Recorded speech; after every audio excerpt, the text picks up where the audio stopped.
Okay, hello everyone, I'm Mart. Today I'm doing a loud reading practice with Death on the Nile by Agatha Christie. Today I will read the Part 2, Chapter 10 from the page 139 to 148. Like this, I am posting this video to YouTube with my loud reading practice. And if you like to practice with me, or if you just wanted to watch my progress, please give me a like and subscribe. Thank you. Alright, let's begin. Chapter 10. Would you explain to me, madam, the meaning of the word Fae? Mrs. Allerton looked slightly surprised. She and Poirot was toiling slowly up to the rock overlooking the second cataract. Most of the others had gone up on canals, but Poirot had felt that the motion of the canal was slightly reminiscent of that of a ship. Mrs. Allerton had put it on the ground of personal indignity. They had arrived at Wadi Halfa the night before. This morning, 2 lunches had conveyed all the parties to the second cataract, with the exception of Senor Richetti, who had insisted on making an excursion of his own to a remote spot called Senna, which he exclaimed was of paramount interest as being the gateway of Nubia in the time of the Amenemhet III. Everything had been done to discourage this example of individuality, but with no avail. Senor Richetti was determined and had waved aside each option. 1. That the expedition was not worth making. 2. That the expedition could not be made, owing to the impossibility of getting a car there. 3. That no car could be obtained to do the trip. 4. That a car could be a prohibitive price, having scoffed at 1. Expressed incredulity at 2, offered to find a car himself to 3, and bargained fluently in Arabic for 4. Senor Richetti had at last departed, his departure being arranged in a secret and furtive manner in case some of the other tourists should take it into her head to stay from the appointment path of sightseeing. Faye, Mrs. Allerton, put her head on one side as she considered her reply. Well, it's Scottish word, really. It means the kind of exalted happiness that comes before disaster. You know, it's too good to be true. She enlarged on the theme. Poirot listened attentively. I thank you, madam. I understand now. It is odd that you should have said that yesterday, when Madame Doyle was to escape death so shortly afterward. Mrs. Allerton gave a little shiver. It must have been a very near escape. Do you think some of these little witches rolled it over for fun? It's the sort of thing boys might do all over the world, not perhaps really meaning any harm. Poirot shrugged his shoulders. It may be, madam. He changed the subject, talking of Majorca and asking various practical questions from the point of view of a possible visit. Mrs. Allerton had grown to like the little man very much, partly, perhaps, out of a contradictory spirit. Tim, she felt, was always trying to make her less friendly to Esquire Poirot, whom he had summarized firmly as the worst kind of bounder. But she herself did not call him a bounder. She supposed it was his somewhat falling exotic clothing, which loses her son's prejudices.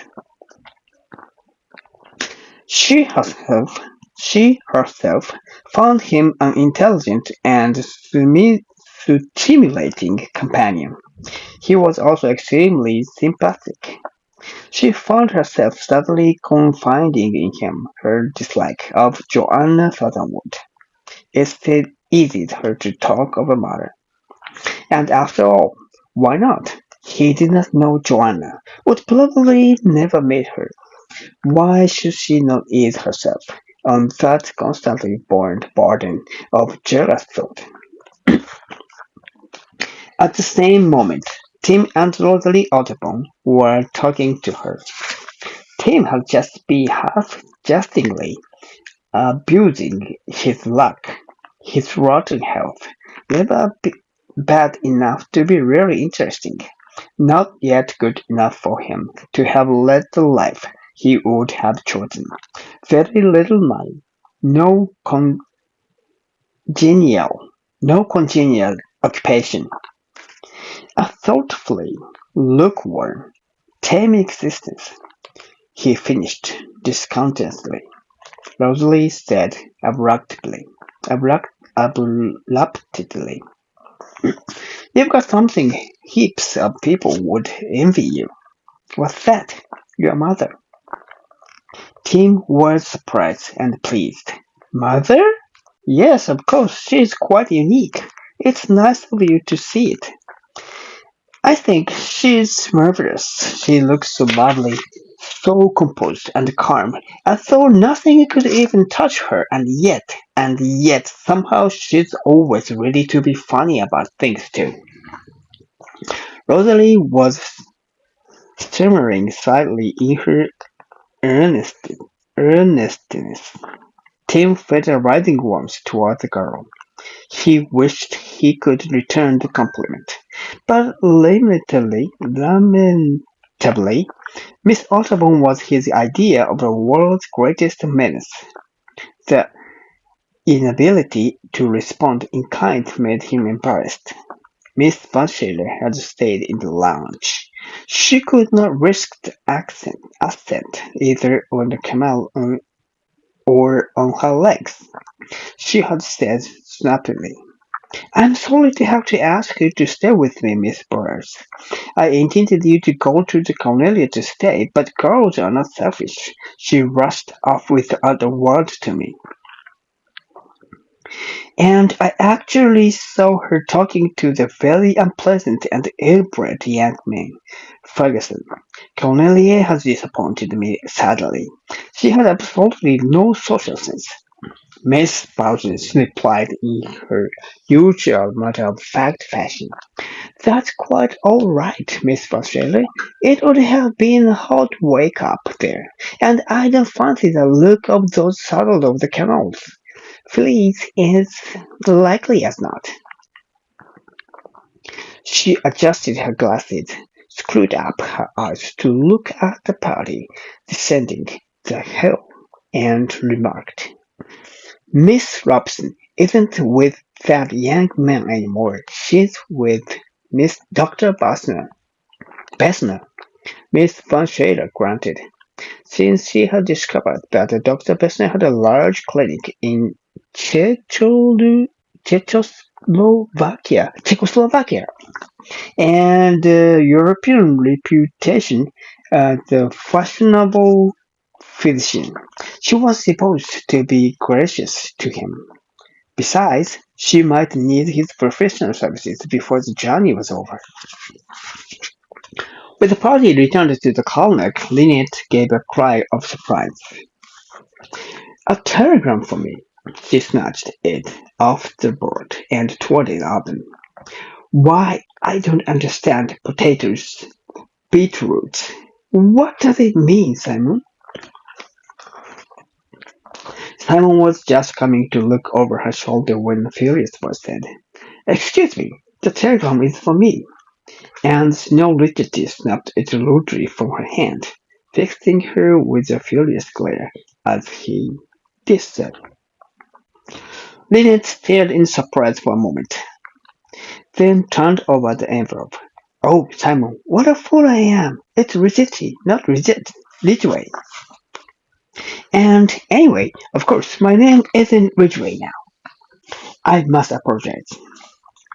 She followed the little archaeologist up to the stern of the boat. I am so sorry, Signor Rigetti. You see, my name was Ridgway before I married, and I haven't been married very long, and so... She paused, her face dimpled with smile, inviting him to smile upon the young bride's footpath. But Rigetti was obviously not amused. Queen Victoria, at her most disappointing, could not have looked more grave. Names should be read carefully. It is inexcusable to be careless in these matters. Lynette bit her lip and her color rose. She was not accustomed to have her apologies receiving in this fashion. She turned away and, rejoining Simon, said angrily, "These Italians are really insupportable. Never mind, darling. Let's go and look at this big ebony crocodile you liked." They went ashore together, Poirot watching them walk up the landing stage. Heard a sharp, indrawn breath. He turned to see Jacqueline de Villefort at his side. Her hands were clenched on the rail. The expression on her face as she turned it towards him quite startled him. It was no longer gay or malicious. She looked devoured by some inner consuming fire. "They don't care anymore." The word came low and fast. "They've got beyond me. I can't read them. They don't mind if I'm here or not. I can't hurt them anymore." Her hands on the rail trembled. "Mademoiselle," she broke in. "Oh, it's too late now. Too late for warning. You were right. I ought not to have come. Not on this journey. What did you call it? A journey of the soul? I can't go back. I've got to go on, and I'm going on. They shouldn't be happy together. They shan't. It'd kill him sooner. I'd kill him sooner." She turned abruptly away. Poirot, staring after her, felt a hand on his shoulder. "Your girlfriend seemed a trifle upset, Monsieur Poirot." Poirot turned. He stared in surprise, seeing an old acquaintance. Colonel Rice. The tall, bronzed man smiled. "Bit of a surprise, huh?" Poirot had crossed Colonel Rice a year previously in London. They had been fellow guests at a very strange dinner party, a dinner party that had ended in a death for that strange man, their host. Poirot knew that Rice was a man of advertised goings and comings. He was usually to be found in one of the outposts of Empire where trouble was brewing. "So you were here at Wadi Halfa," Poirot marked thoughtfully. "I am here on this boat." "You mean that I am making the return journey with you to Chelau?" Poirot's elbows rose. "That is very interesting. Shall we, perhaps, have a little drink?" They went into the observation saloon, now quite empty. Poirot ordered a whiskey for a colonel, and a double orangeade, full of sugar, for himself. "So you make the return journey with us," said Poirot as he sipped. "You would go faster, would you not, on the government steamer, which travels by night as well as day?" Colonel Race's face creased appreciatively. "You were right on the spot, as usual, Monsieur Poirot," he said presently. "It is, then, the passengers?" "One of the passengers. Now which one, I wonder?" asked the ornate ceiling. "Unfortunately, I don't know myself," said Race, ruefully. Poirot looked interested. Race said, "There's no need to be mysterious to you. We'd had a good deal of trouble out here, one way and another. It isn't the people who ostensibly lead the realtors that we are for. It's the man who very cleverly puts a match to the gunpowder. There were 3 of them. One's dead, one's in prison. I want the 3rd man, a man with 5 or 6 cold-blood murderers, to his credit. He's one of the cleverest paid agitators that even exist. He's on the spot. I know that from a passage in a riddle that passed through our hands. Recall it, it said. X will be on the Carnac trip, February 7th to 13th. It didn't say under what name X would be passing. Have you any description of him? No. American, Irish, and French descent. Bit of a mongrel. That doesn't help much. Have you got any ideas? An idea? It is all very well, said Poirot, meditatively. Such was the understanding between them that Race pressed him no further. He knew Escapade did not even speak unless he was sure. Poirot rubbed his nose and said unhappily, "There passes itself something on this spot that causes me such inquietude." Race looked at him inquiringly. "Figures to yourself," said Poirot. "A person A who has grievously wronged a person B. The person B desires the revenge. The person B makes the threat. A and B being both on this boat?" Poirot nodded. "Precisely." "And B, I gather, being a woman?" "Exactly."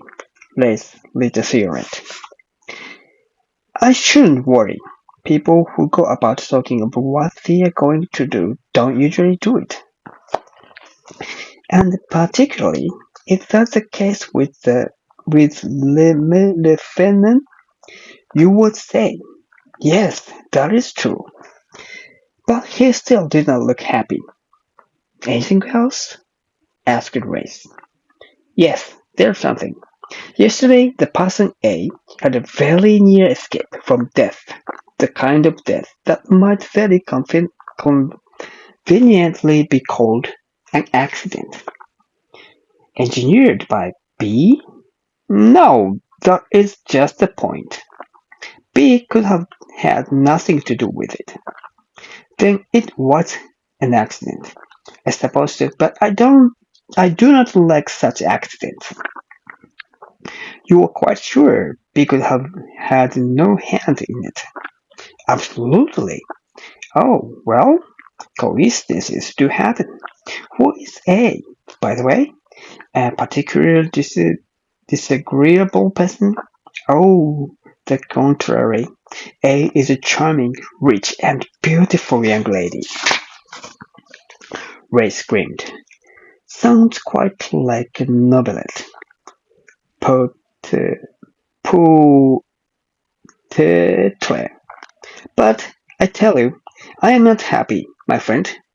If I am right, and after all, I am constantly in the habit of being right."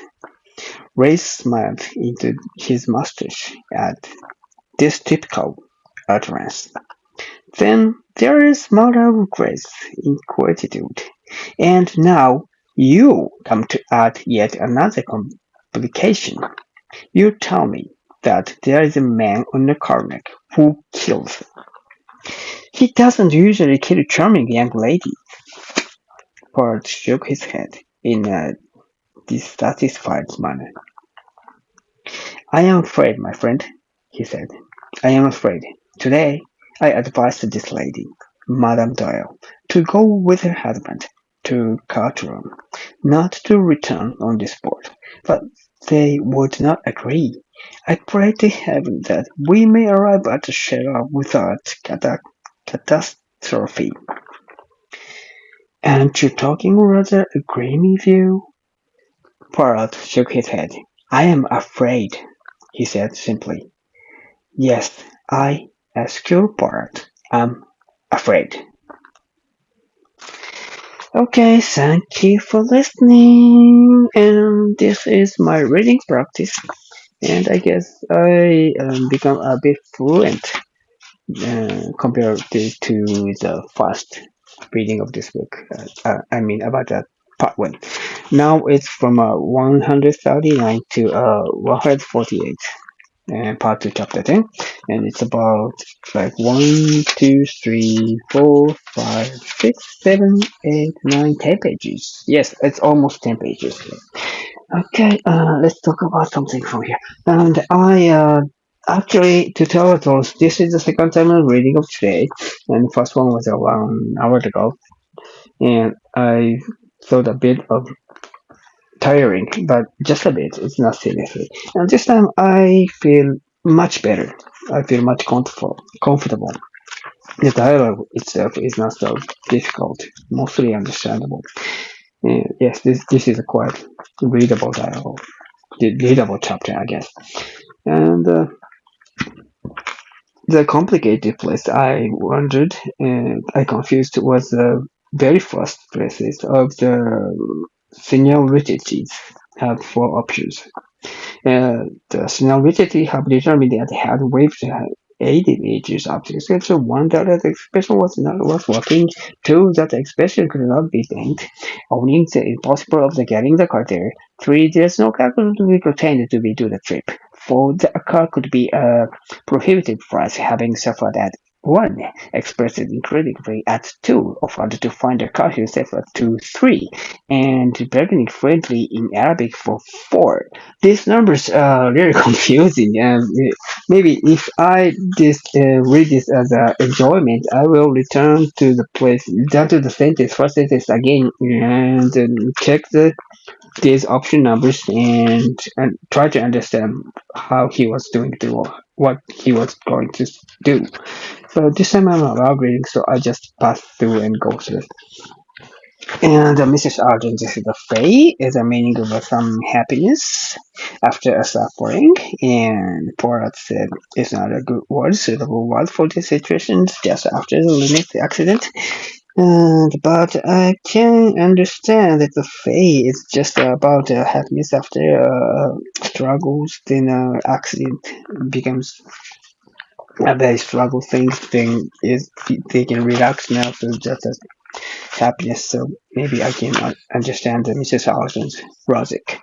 But curious thing after that is maybe some foreshadowing here.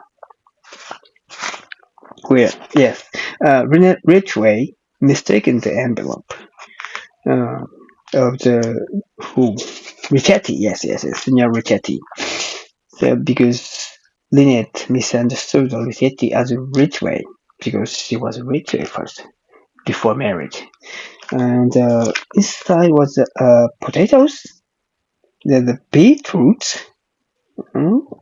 What is that? I couldn't understand that too, but there was a meaning for Richetti, I guess. If this foreshadowing something, maybe something will happen in a later page of this book, but we must see. We can't pass it with anything from here. And one more thing is new guys coming called race. I guess the race. Where is it? Hush. No. Yes, that was a race. Yes, race. He's a police or something, or a detective. I couldn't catch that. But it looks like Porat and Race is a good friend, and he aboard because there was a murder in this boat. He thought there was a murder in this boat, and Porat is worrying about the advanced murder because it might happen because Jacqueline no longer think it is interesting to follow after Simon and Lynette because those two couples anymore anymore afraid of Lynette or never become upset. Just they ignored Jacqueline. So she said that she could kill her or kill them. Yes, she could. Maybe she would, but isn't it a coincidence that she's saying so just after the Lynette's just after Lynette's accident, she was almost be killed by the accident by that.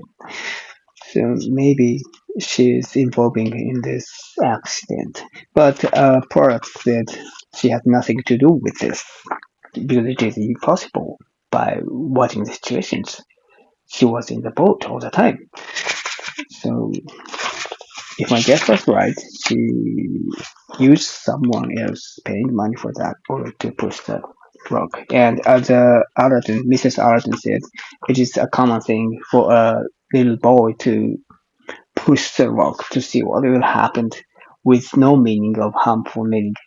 Just curious and push it. Yeah, maybe boy will do that without even if without the money. Or if get the money, he will not be hesitating to pushing the rock, I guess. So I don't know, but this is very important place and the race, the abort. This could change the story from here on. I think so. Thank you for watching. And there's 4 people watching here, and really appreciate that. And I want to finish my reading here, and I'm posting this to the YouTube later with a little of editing. And if you like these videos and want to practice reading with me or just want to see if I improve my reading, just give me a like and subscribe. Thank you. Have a great day. See you next time. Bye bye.